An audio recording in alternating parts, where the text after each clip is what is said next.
Hello students, मैं Mithilesh Gupta, associate professor political science, government college Karauli. आज हम स्विट्ज़रलैंड की कार्यपालिका यानी संघीय सरकार का अध्ययन करेंगे। यहाँ हम देखते हैं कि स्विट्ज़रलैंड की सरकार या कार्यपालिका विशेष है, विशिष्ट है और यहाँ ये संस्थात्मक और अध्यक्षात्मक दोनों ही शासन व्यवस्थाओं के गुण या समन्वय इसमें हमें देखने को मिलता है।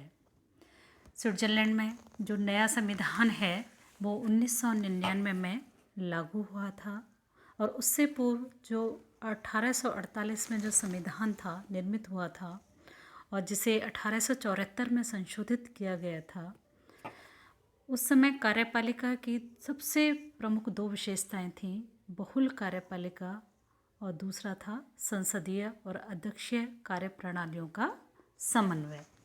तो ये दोनों ही जो विशेषताएं हैं वो नई जो सरकार है, संघीय सरकार है, उसमें पाई जाती हैं। स्विस संविधान के अनुच्छेद 174 के अनुसार संघीय सरकार स्विस परिसंघ की उच्चतम शासकीय और कार्यपालिका सत्ता है और अनुच्छेद जो 175 है वो कहता है संघीय सरकार में 7 सदस्य होंगे। विभिन्न भौगोलिक और भाषाई क्षेत्रों को संघीय सरकार में पर्याप्त प्रतिनिधित्व दिया जाएगा। ये वहाँ की क्या है, संविधान की व्यवस्था है।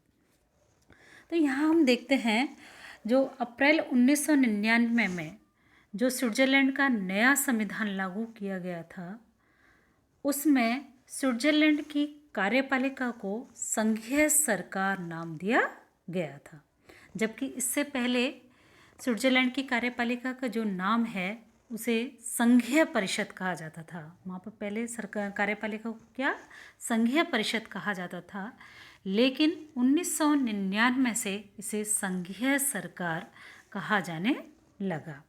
यहाँ जो संघीय कार्यपालिका क्या है, संस्थात्मक और अध्यक्षात्मक दोनों ही शासन प्रणालियों का समन्वय है। तो यहाँ देखेंगे हम कि गठन किस प्रकार से किया जाता है, कार्यपालिका का या संघीय सरकार का गठन किस प्रकार से होता है। पहली बात यह है, सबसे प्रमुख, स्विट्ज़रलैंड में कार्यपालिका बहुल है। बहुल कार्यपालिका की धारणा को अपनाया गया है, जिसमें 7 सदस्य होते हैं और इन 7 सदस्यों का जो निर्वाचन है संघीय संसद जो है अपने संयुक्त सम्मेलन में करती है।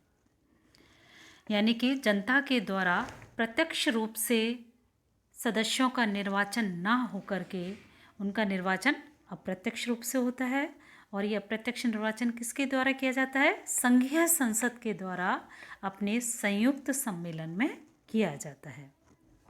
तो अप्रत्यक्ष निर्वाचन के पीछे जो मूल कारण है वो ये है कि कार्यपालिका को दलगत राजनीति से दूर रखा जा सके और प्रशासनिक योग्यता, कुशलता वाले व्यक्तियों का चुनाव हो सके। तो स्विट्ज़रलैंड के जो इन कार्यपालिका के सदस्यों के लिए जो योग्यताओं की यहाँ बात आती है, उसमें संविधान में ऐसा कोई निश्चित नहीं है। संविधान में केवल ये कहा गया है कि कोई भी स्विस नागरिक जो प्रतिनिधि सभा का सदस्य चुने जाने के योग्य है, जो संघीय सरकार का सदस्य चुना जा सकता है। तो इस तरह से जो है इसका निर्वाचन संघीय संसद के द्वारा अपने संयुक्त सम्मेलन में किया जाता है। वहाँ निर्वाचन के संदर्भ में कुछ नियम और परंपराएं हैं और इनमें प्रमुख जो हैं वो इस प्रकार से है। जो 7 सदस्य चुने जाते हैं तो वहाँ पर 23 कैंटन है, तो एक कैंटन 20 पूर्ण कैंटन और 6 अर्ध कैंटन हैं। तो एक परंपरा ये विकसित हुई है कि एक कैंटन से सिर्फ एक सदस्य चुना जाएगा। एक कैंटन से 2 सदस्य नहीं चुने जा सकते हैं, एक कैंटन से सिर्फ एक सदस्य ही कार्यपालिका के लिए चुना जाता है। दूसरी परंपरा ये है कि 2 निकट संबंधी, जिनमें ब्लड रिलेशन है, 2 निकट संबंधी एक साथ कार्यपालिका के सदस्य नहीं बन सकते हैं। तीसरा जो नियम या परंपरा हम जैसे कह सकते हैं वो ये है कि वहाँ पर बर्न, ज्यूरिच आदि बहुत बड़ी ज़्यादा जनसंख्या वाले कैंटन हैं, तो इन बड़े कैंटनों से एक प्रतिनिधि अवश्य ही चुना जाता है। और वहाँ पर 7 सदस्य जो होते हैं उनमें ये है, सामान्यतः 4 जर्मन, 2 फ्रेंच और 1 इटालियन भाषाभाषी सदस्य चुना जाता है। तो संघीय सरकार के 7 सदस्यों के निर्वाचन के संदर्भ में ये कुछ नियम हैं, कुछ परंपराएं वहाँ विकसित हुई हैं, वो इस प्रकार से हैं। स्विट्ज़रलैंड की जो सरकार के, संघीय सरकार के जो सदस्य हैं उनका कार्यकाल 4 वर्ष है, 4 वर्ष के लिए चुने जाते हैं। अगर वहाँ संघीय संसद भंग हो जाती है पूर्ण संशोधन की मांग के आधार पर या किसी अन्य कारण से, तो क्या होता है, नवीन निर्वाचन कराए जाते हैं और नवीन निर्वाचन के बाद संघीय संसद द्वारा नई सरकार का गठन किया जाता है। कोई पद रिक्त होने पर संसद द्वारा संयुक्त अधिवेशन में जो शेष अवधि बची है उस शेष अवधि के लिए सदस्य निर्वाचित होता है और वहाँ पर पुनर्निर्वाचन पर कोई प्रतिबंध नहीं है। संघीय सरकार के जो अध्यक्ष और एक अध्यक्ष और एक उपाध्यक्ष होते हैं। संघीय संसद द्वारा संयुक्त बैठक में संघीय सरकार के अध्यक्ष और उपाध्यक्ष का चयन किया जाता है। संघीय सरकार का जो अध्यक्ष होता है वही स्विट्ज़रलैंड का राष्ट्रपति कहा जाता है।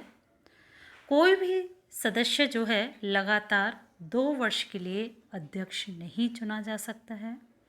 अध्यक्ष और उपाध्यक्ष के चयन में वहाँ ज्येष्ठता के नियम का पालन किया जाता है।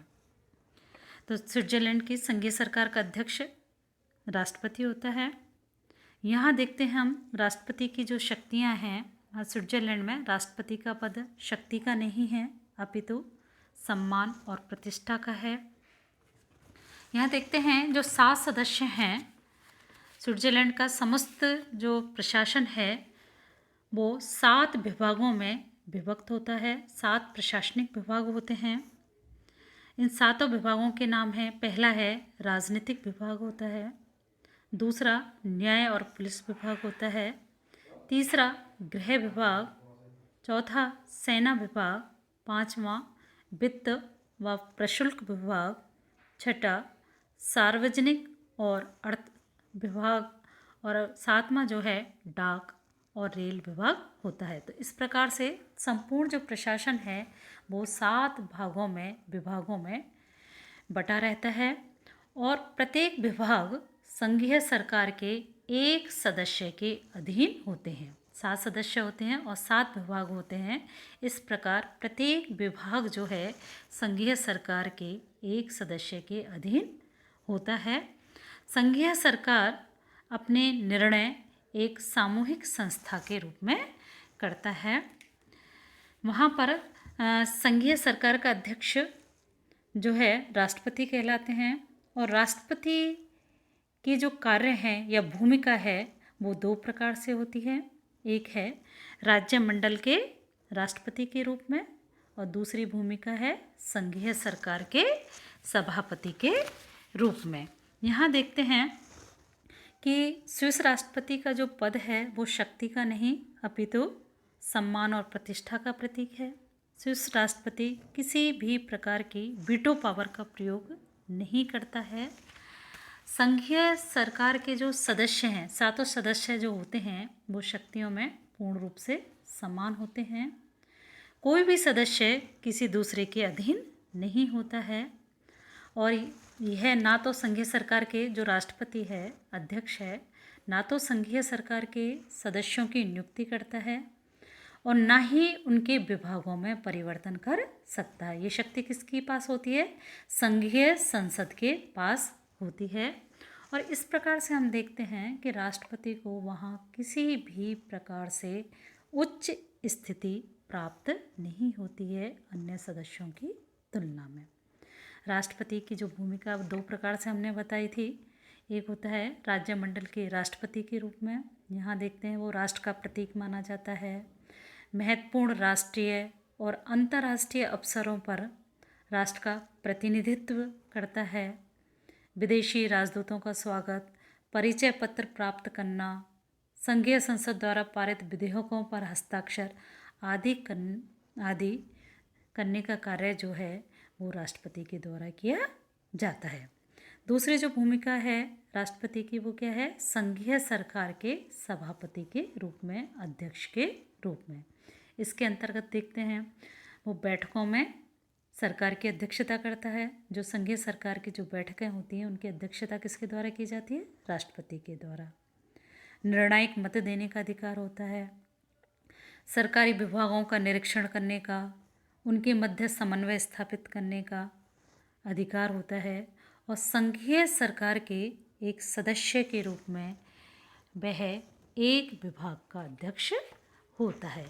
इस प्रकार से हम देखते हैं कि स्विट्ज़रलैंड की संघीय सरकार का यहाँ हमने गठन देखा। गठन के संदर्भ में जो वहाँ नियम और परंपरा हैं उनका अध्ययन किया और सरकार के अध्यक्ष के रूप में राष्ट्रपति की भूमिका का विवेचन किया। इसके साथ ही ये आज का व्याख्यान यहीं समाप्त होता है। धन्यवाद।